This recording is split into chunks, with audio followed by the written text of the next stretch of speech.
दोस्तों, किसी ने ठीक ही कहा है कि चाल शतरंज में अच्छी लगती है, रिश्तों में नहीं। आज की कहानी में आप सीखेंगे कि जब धोखा मिले तो क्या करना चाहिए। बात पुराने समय की है। नगर में रहने वाले एक व्यापारी का प्रेम विवाह हुआ।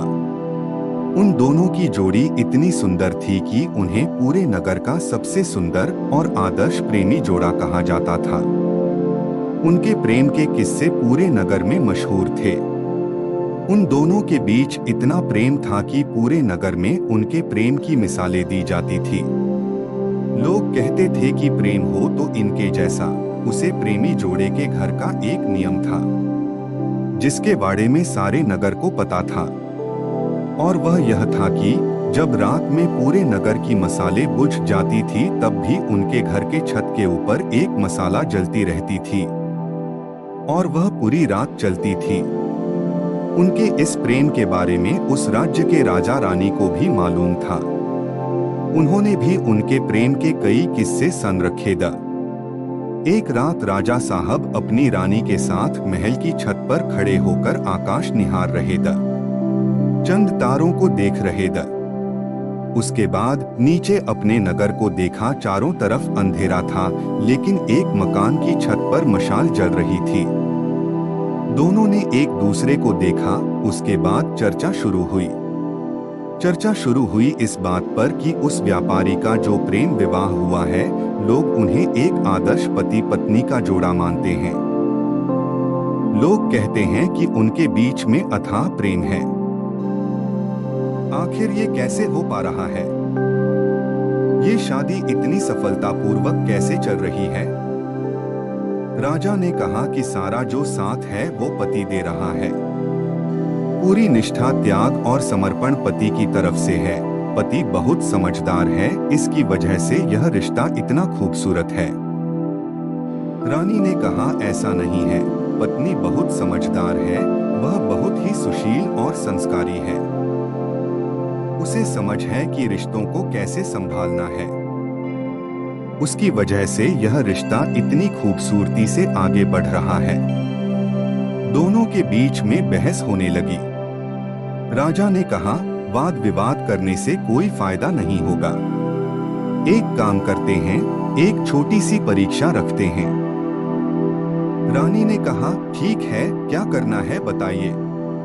राजा ने कहा, हम उस व्यापारी और उसकी पत्नी दोनों की परीक्षा लेंगे और यह पता करेंगे कि उनके बीच कितना प्रेम है, और ये प्रेम सच्चा है भी या नहीं। राजा और रानी ने मिलकर एक छोटी सी योजना बनाई। योजना के अनुसार रानी ने अपनी सबसे मुख्य दासी को अगले दिन एक संदेश के साथ उस व्यापारी के पास भेजा। दासी ने उस व्यापारी के पास जाकर उससे कहा कि रानी साहिबा ने मुझे भेजा है, और रानी साहिबा का ये संदेश है कि अगर आप। इतना कहकर दासी रुक गई और कहा, मुझे कहने में थोड़ा संकोच हो रहा है। व्यापारी ने कहा, कोई बात नहीं, आप कहिए, क्या कहा है। दासी ने कहा, रानी साहिबा कह रही हैं कि अगर आप अपनी पत्नी की हत्या कर दें तो रानी साहिब आपसे विवाह करने के लिए तैयार हैं। वो आपके चरित्र और आपकी सुंदरता पर मंत्रमुग्ध हो गई हैं। वो आप पर मोहित हो गई हैं। व्यापारी ने कहा, आप मेरी तरफ से रानी साहिब से क्षमा मांगेगा, उनसे कहिएगा कि 1000 रानियां भी आ जाएं, तब भी मैं अपनी पत्नी को नहीं त्याग सकता। मैं जिंदगी भर उसके साथ रहूंगा और उसकी रक्षा करूंगा। वो दासी यह संदेश लेकर वापस रानी के पास आ गई। अब परीक्षा लेने की बारी थी राजा की, और परीक्षा होनी थी उस व्यापारी की पत्नी की। राजा ने उसी दिन अपने एक करीबी नौकर को एक संदेश के साथ व्यापारी के घर भिजवाया। नौकर व्यापारी के घर पहुंचकर उसकी पत्नी से कहता है कि राजा साहब ने आपके लिए एक संदेश भिजवाया है। राजा साहब ने कहा है कि अगर आप अपने पति की हत्या कर दें तो राजा साहब आपसे विवाह कर लेंगे और आपको हमारे राज्य की महारानी घोषित कर देंगे। व्यापारी की पत्नी ने कुछ क्षण सोचा और फिर कहा कि आज रात में 2 से 3 बजे के बीच में हमारे छत पर जो मशाल जलती रहती है वह बुझ जाएगी, और जब वह बुझ जाए तो समझ जाइएगा कि मैंने अपने पति की हत्या कर दी है। राजा साहब से कहिएगा कि मैं उनका यह प्रस्ताव स्वीकार करती हूँ। नौकर यह संदेश लेकर तुरंत राजमहल पहुंचा और राजा से जाकर बताया कि व्यापारी की पत्नी ने तो आपका यह प्रस्ताव स्वीकार कर लिया है और आज रात 2 से 3 बजे के बीच में जैसे ही उसके छत की मशाल बुझेगी वह अपने पति की हत्या कर देगी, ऐसा उसने कहा है। राजा ने फटाफट सैनिकों की एक छोटी सी टुकड़ी तैयार की और कहा कि देखिए, हमें बचाव के लिए तैयार रहना है। आप सबको उस व्यापारी के घर के बाहर छुपना है और जैसे ही उसके छत की मशाल बुझेगी तुरंत उस व्यापारी के घर के अंदर जाना है और उसकी जान बचानी है। सबने कहा ठीक है। रात में राजा महल की छत पर चढ़ा रानी भी साथ थी।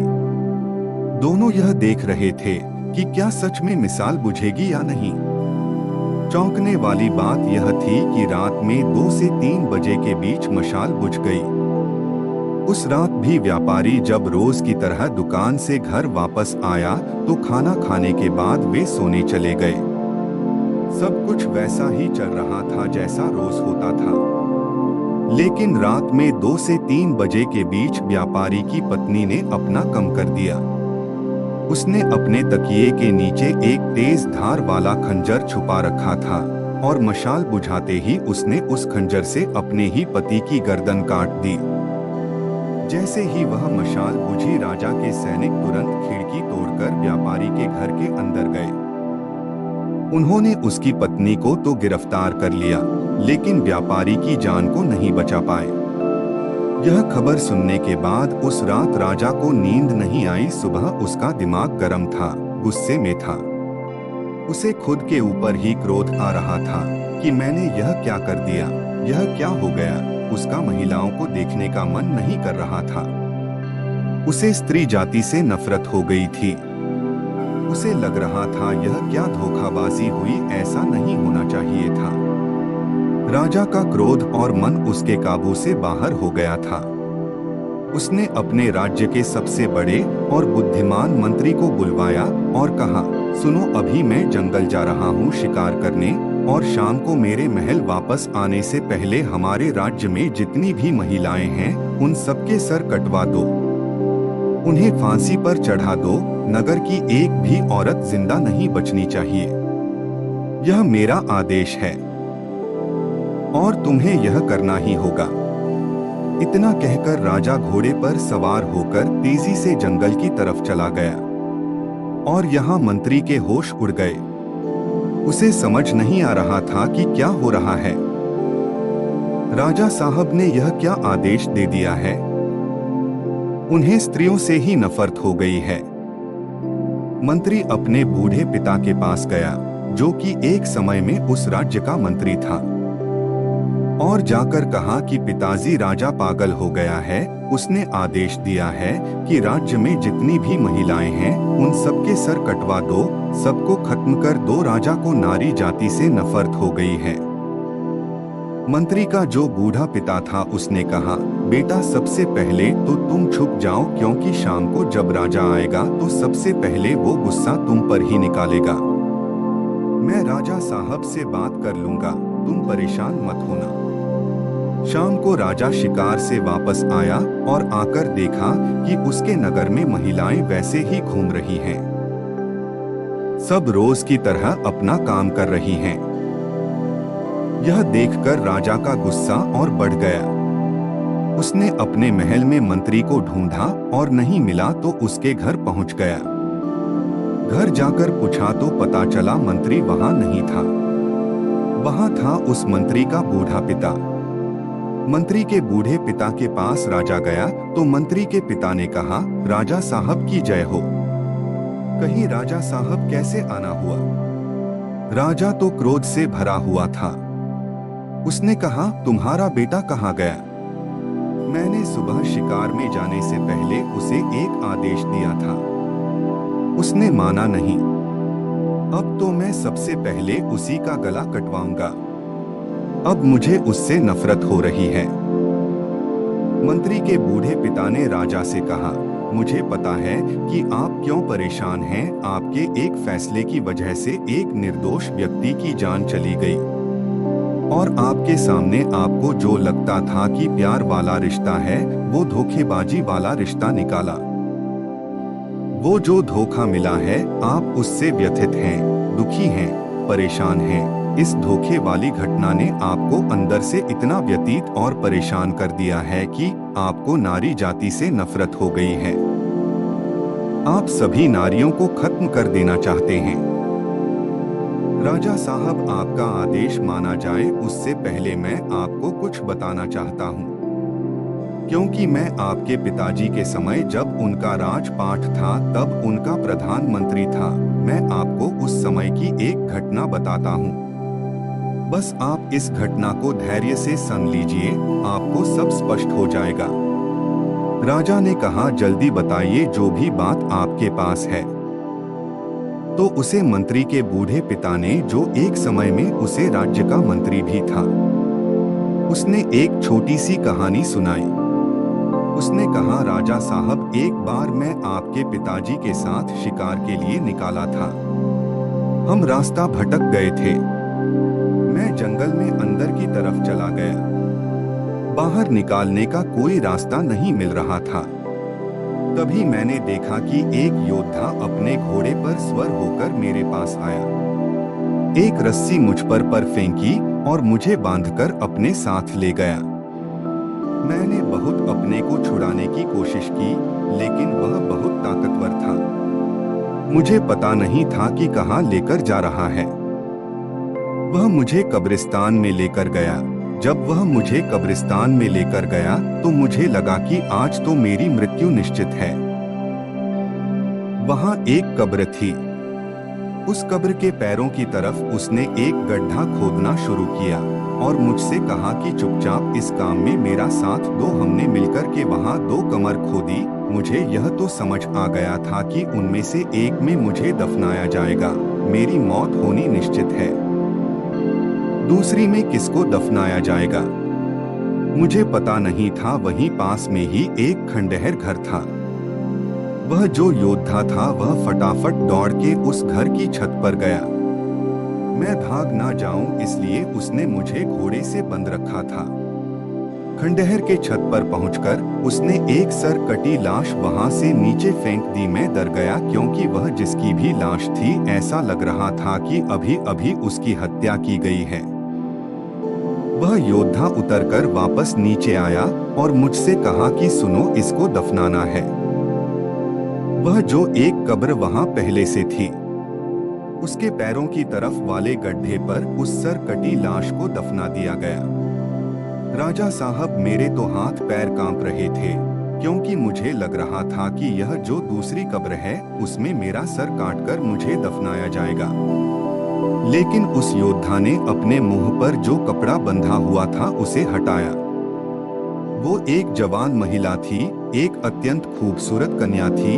उसने कहा कि घबराओ मत, मैं जानती हूँ तुम कौन हो। तुम इस राज्य के मंत्री हो और मैंने तुम्हें इसीलिए बंदी बनाया है ताकि मेरा संदेश सही जगह पर पहुंच जाए। तुम इस राज्य के राजा को जाकर मेरा संदेश देना कि उनके एक राजकुमार ने मेरी हंसती खेलती जिंदगी को बर्बाद कर दिया। वह राजकुमार मुझे पाना चाहता था, इसलिए उसने मेरे पति की हत्या कर दी। यह मेरे पति की कब्र है जिसके नीचे एक और कब्र हमने खोदी है। और यह जो लाश है यह उसी राजकुमार की लाश है जिसे अभी हमने दफना दिया है।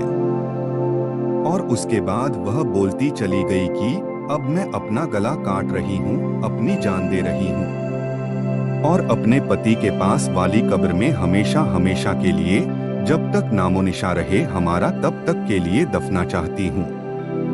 यह जिंदगी खत्म करना चाहती हूँ और अगली बार जहाँ भी हम जन्म ले जिंदगी भर साथ रहे। इसी तमन्ना के साथ इनकी बगल वाली कब्र में दफन होना चाहती हूँ। मुझे दफन कर दीजिएगा, और यह बोलकर उसने अपना गला काट दिया। राजा साहब, उस दिन मुझे समझ आया कि सच्चा प्यार क्या होता है।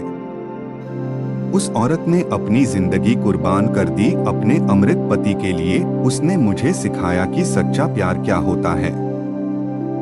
आप इस बात से दुखी और परेशान हैं कि उस व्यापारी की पत्नी ने उसे धोखा दे दिया। आप इस महिला के बारे में सोचिए जिसने अपने पति के लिए अपनी भी जान कुर्बान कर दी, सिर्फ एक महिला के विश्वासघात और धोखेबाजी की वजह से। आप कहां सारी महिलाओं को खत्म करने चले द अपने फैसले को बदल लिए राजा साहब। राजा को बात समझ आ गई और उसने अपना आदेश वापस ले लिया। कहानी बहुत छोटी है, लेकिन हम सबको एक बहुत ही महत्वपूर्ण संदेश देकर गई है। हम सब लोग जिनको जिंदगी में कभी ना कभी धोखा मिला है, उस वक्त हम अंदर से टूट जाते हैं और यह मानना शुरू कर देते हैं कि यह दुनिया बड़ी खराब है। यह धोखेबाज और चालाक लोगों से भारी पड़ी है। किसी एक व्यक्ति की वजह से जिसने हमें धोखा दिया है, हमें लगने लगता है कि यह लड़का खराब है, सारे ही लड़के खराब होते हैं, सारी लड़कियां खराब होती हैं, धोखेबाज होती हैं। हम हर इंसान को एक ही नजर से देखना शुरू कर देते हैं, किसी एक धोखेबाज व्यक्ति की वजह से जिसने आपको धोखा दिया है। बाकियों को भी उसी तराजू में तौलना बंद कीजिए। जिंदगी में हमेशा याद रखिए, अगर इस दुनिया में बुरे लोग हैं तो अच्छे लोग भी इसी दुनिया में हैं। और अगर आपको एक जगह से धोखा मिल गया, आपका एक रिश्ता टूट गया, तो इसका मतलब यह नहीं है कि आपको हमेशा ही धोखा मिलेगा। जिंदगी में अच्छा साथ और प्यार जरूर मिलेगा, यह विश्वास रखिए। मित्रों, आप इस वीडियो से क्या सीखते हैं? कमेंट कर जरूर बताएं। हमें उम्मीद है कि आपको यह वीडियो पसंद आई होगी और काफी कुछ सीखने को मिला होगा। बाकी अगर यह वीडियो आपको अच्छी लगी हो तो इस वीडियो को लाइक करें और ऐसी और कहानी सुनने के लिए चैनल को सब्सक्राइब करें। तो फिर मुलाकात होगा ऐसी ही एक प्रेरणादायक कहानी के साथ। धन्यवाद।